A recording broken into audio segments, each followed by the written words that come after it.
Adopt my starving children and be my mate, human. The alien widow's last wish. Alaric Station's marketplace never slept, but it had a way of looking half dead. Rust-stained beams held up a canopy of patched tarps that flapped in the dry wind, leaking through gaps in the station's perimeter wall. Dust swirled underfoot with every shuffle of boots, every dragging wheel of a trader's cart, every desperate jostle toward a stall. The air smelled of metal shavings, oiled grain, and the sharp, oily tang of machinery long past its prime. Voices rose and fell in 100 dialects, but most were sharp with the same undercurrent need. Calendor threaded his way through the chaos with a satchel over his shoulder, his boots leaving shallow prints in the dust.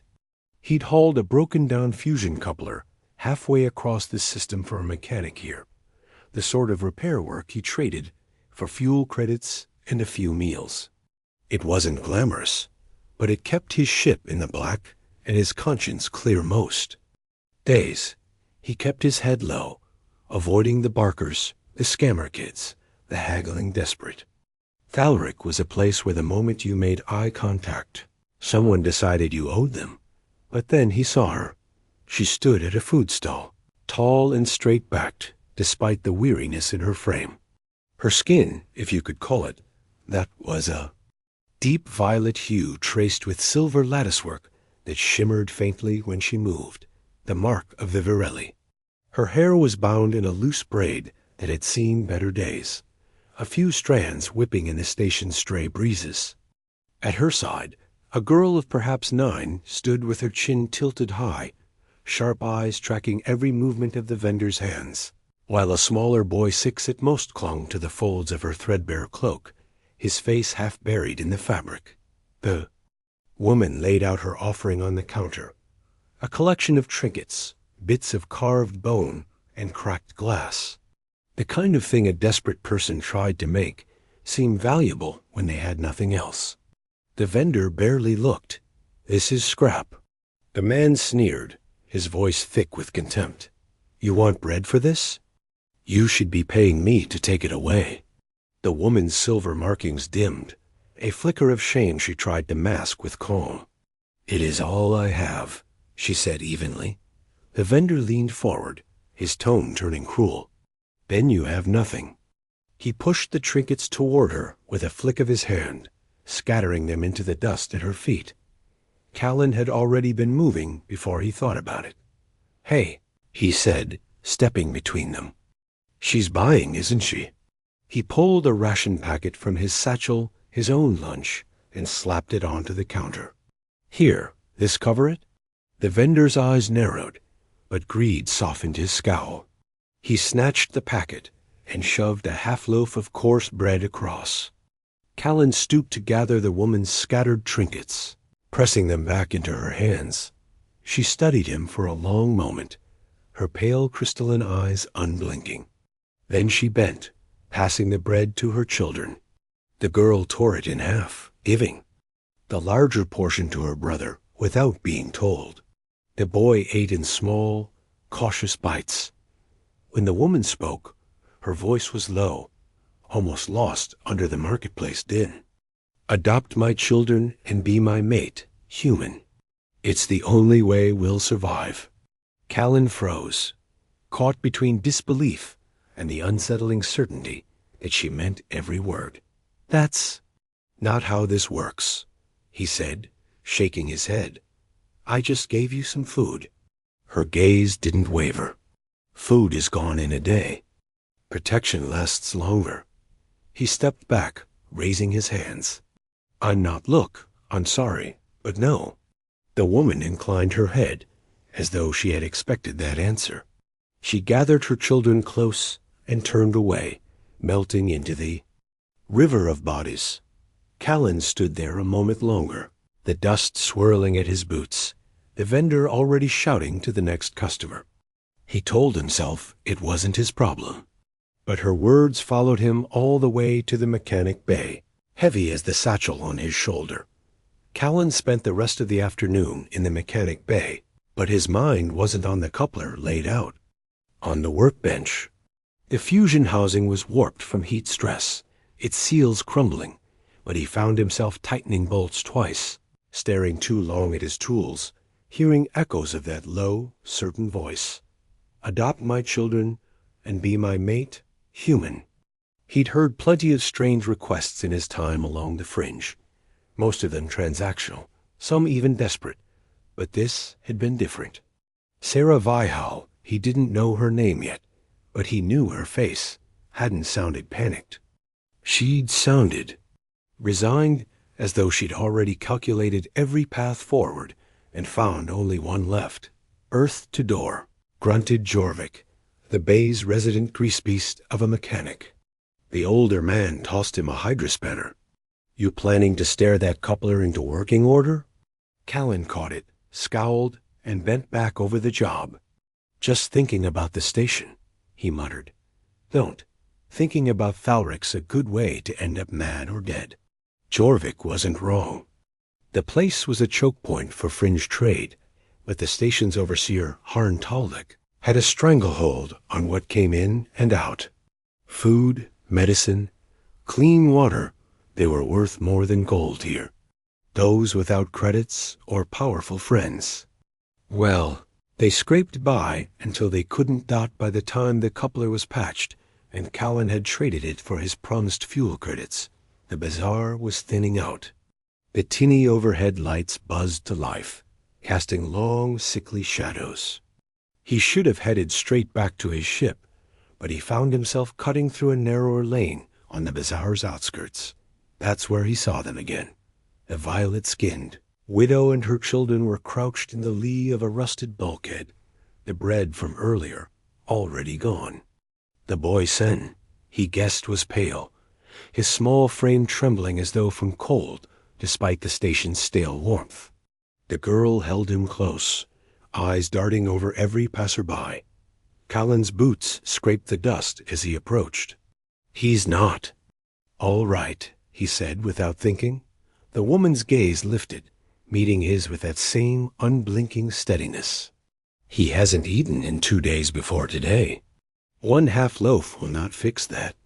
Without a word, Callan slipped the pack from his shoulder and pulled out his remaining rations, 2 sealed protein bars and a pouch of water. He crouched, offering them. Here, take it.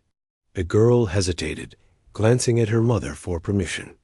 A single nod, and she took the water first, tipping it carefully to her brother's lips. The boy sipped, his throat working in slow, measured swallows. Callan looked at the woman. There's got to be a shelter somewhere on this station. There are, she said flatly. For humans, for us, there are cages. Or worse. Her tone wasn't bitter. It was simply truth. You weren't exaggerating before, Callan said quietly. I never exaggerate, she replied. When a Virelli widow is unclaimed, the station's predators take notice. Talvik's enforcers look the other way. My mate is dead. My children are hungry. You saw the offer I have left. Callan exhaled, rubbing the back of his neck. I'm not looking to start a family, lady. I haul cargo. I keep my head down. And yet, she said, cutting him off, you gave away your food to strangers. For the first time, something shifted in her expression, just the faintest softening at the corners of her eyes. I am Sarah Vale. This is Lyra. And Sen. He hesitated, then nodded. Callan Dor. Sarah rose, pulling the boy to his feet, while Lyra steadied him. Then, Callan Dor, you will have to decide if you can walk away knowing what will happen to us. She stepped past him, her children in tow, vanishing into the maze of dim-lit stalls. Callan stood there a long while, the last ration wrapper still crumpled in his fist, knowing full well he wouldn't be able to pretend this wasn't his problem for much longer. Callan didn't see Sarah the next day, but that didn't mean she was gone from his mind. The image of Lyra's guarded stare and Sen's trembling hands had lodged itself deep, surfacing every time he tried to focus on work.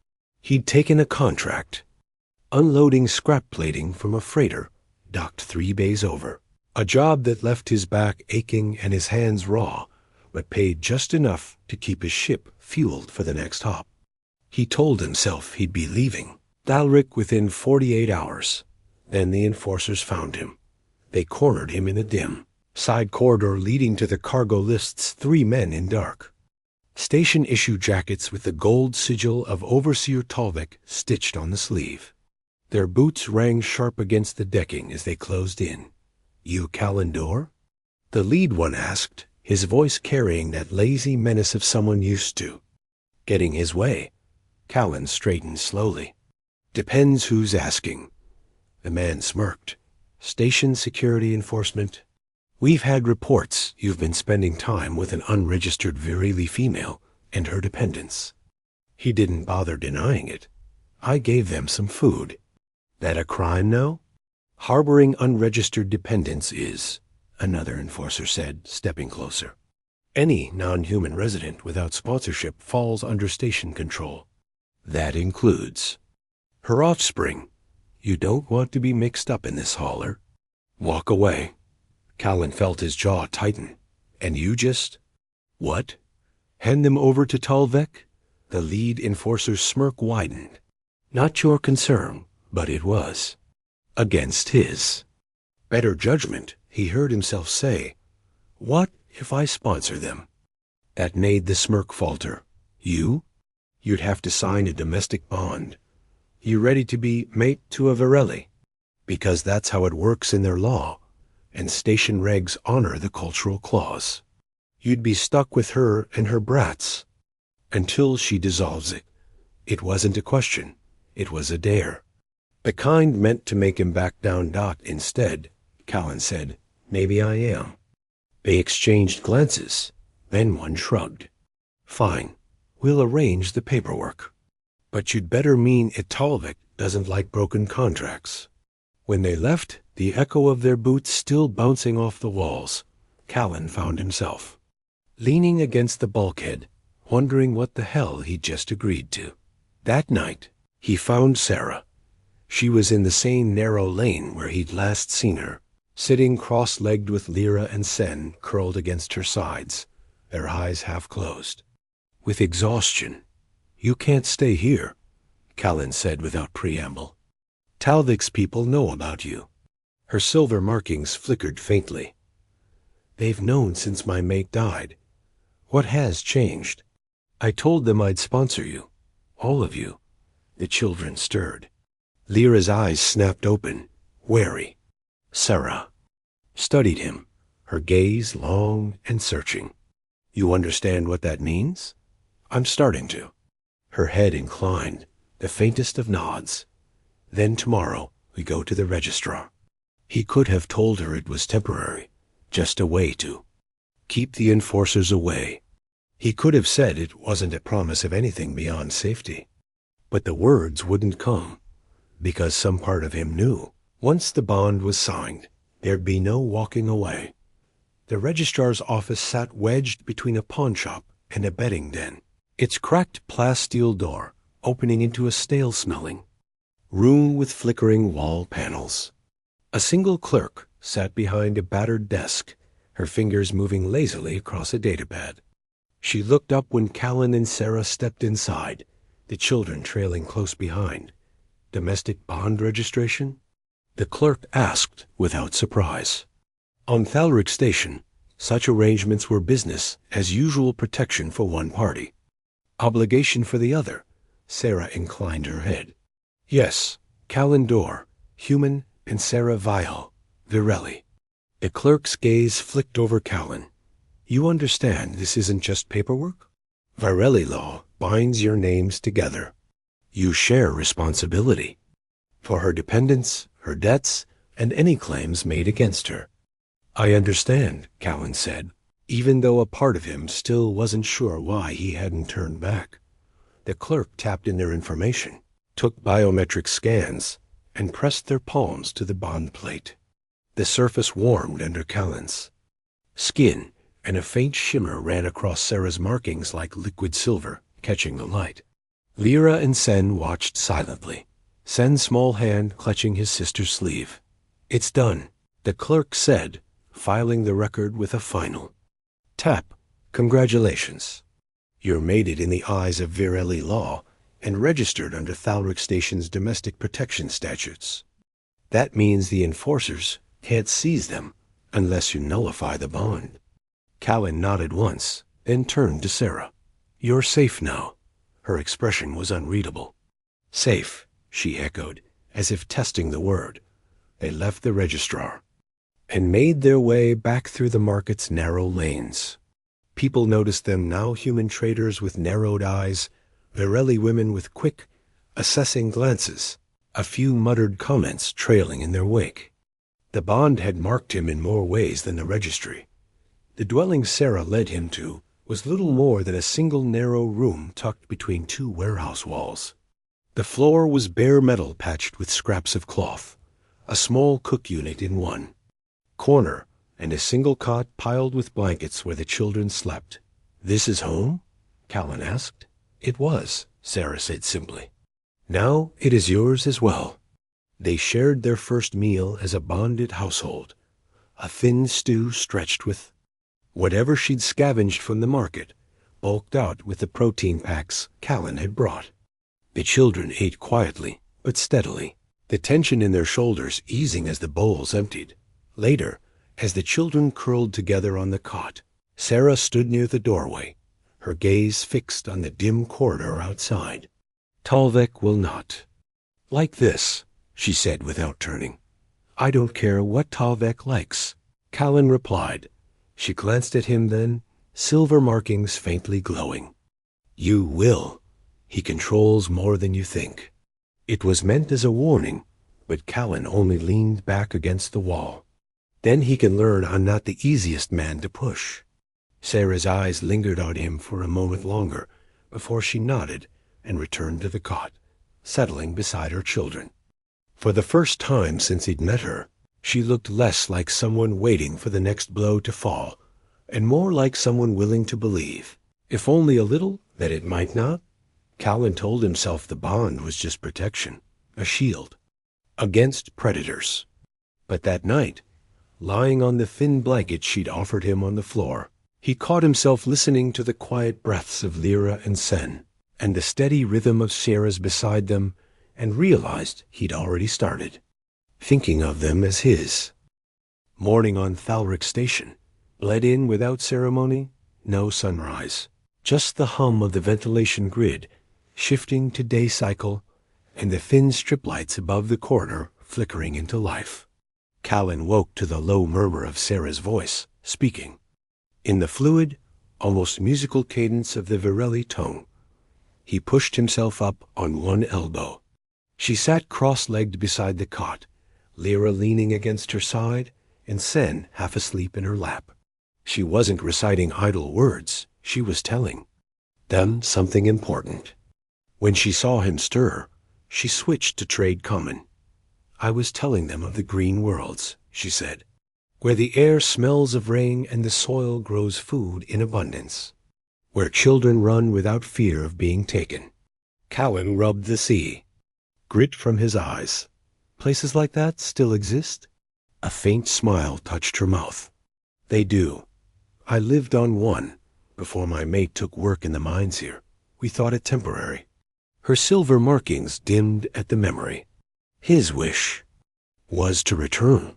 Mine was to raise our children where the wind did not taste of dust. She reached for a small tin box near the wall and opened it. Inside, carefully wrapped in cloth, was a thin crystal wafer. This is why Talvik leaves me alive. It contains evidence safety records falsified, deaths hidden. My mate found it before they silenced him. If I release it to the council, Talvik loses everything. Callan stared at the wafer. And he knows you have it?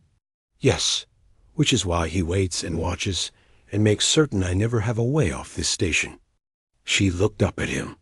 You've given us protection here, but this place will kill my children slowly. My one wish, my true wish, is not merely to survive, Callandor. It is to leave. He leaned back against the wall, the weight of her words pressing on him. You're asking me to smuggle you past the overseer's chokehold. I am asking you to help me make good on the bond you signed. To save them. He could have told her no, that he'd done more than most already, that the bond had been more impulse than plan.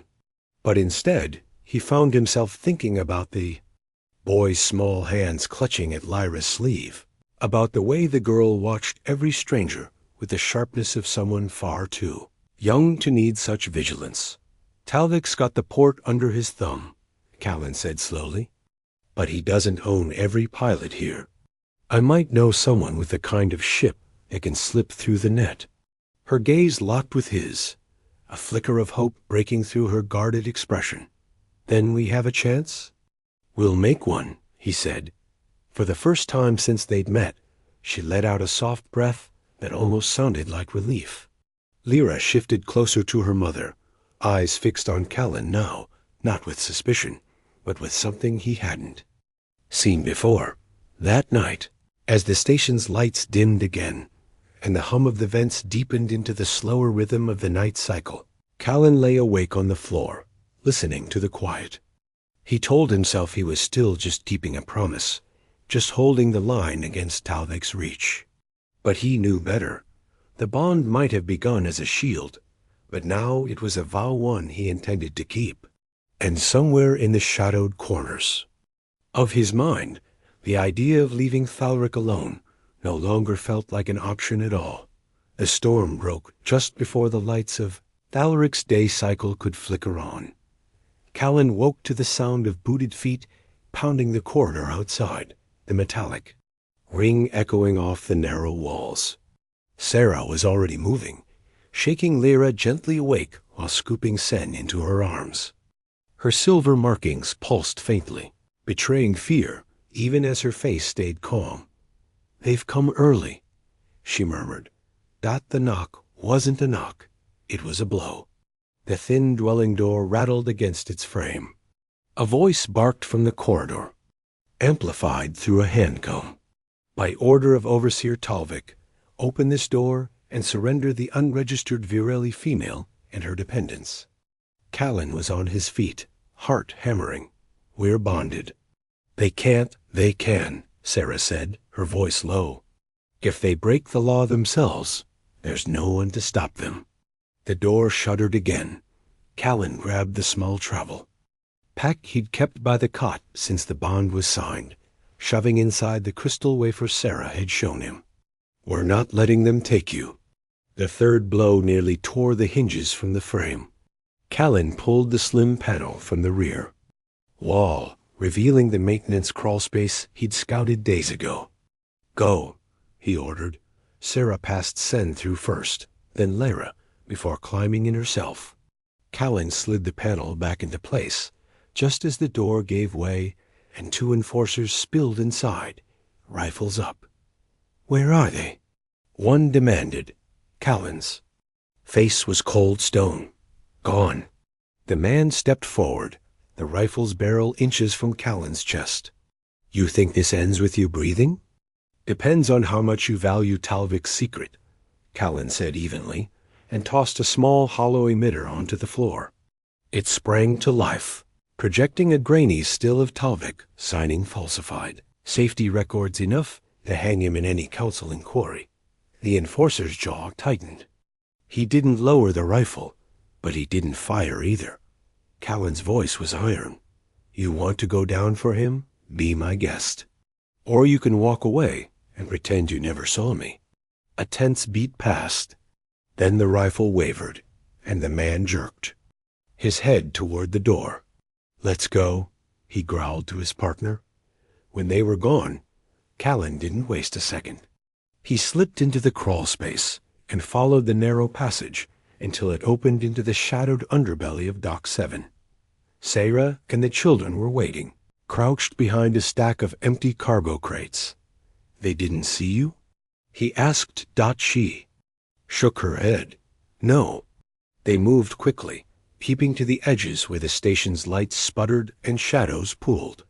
Ahead, a short, broad-shouldered man in a battered flight jacket waited by a small freighter, its hull pitted, but engines humming low. "You're late," the pilot said, but his eyes flicked to the wafer in Callan's pack. "That the insurance policy?" Callan nodded. "Then let's get off this rock." The children were ushered aboard first. Callan followed, then turned to offer Sarah his hand. She took it without hesitation, her grip warm and steady despite the danger still humming. In the air dot, as the freighter lifted from Dock 7, Sarah stood beside him at the viewport. The station receded into the void, its jagged silhouette fading against the starfield.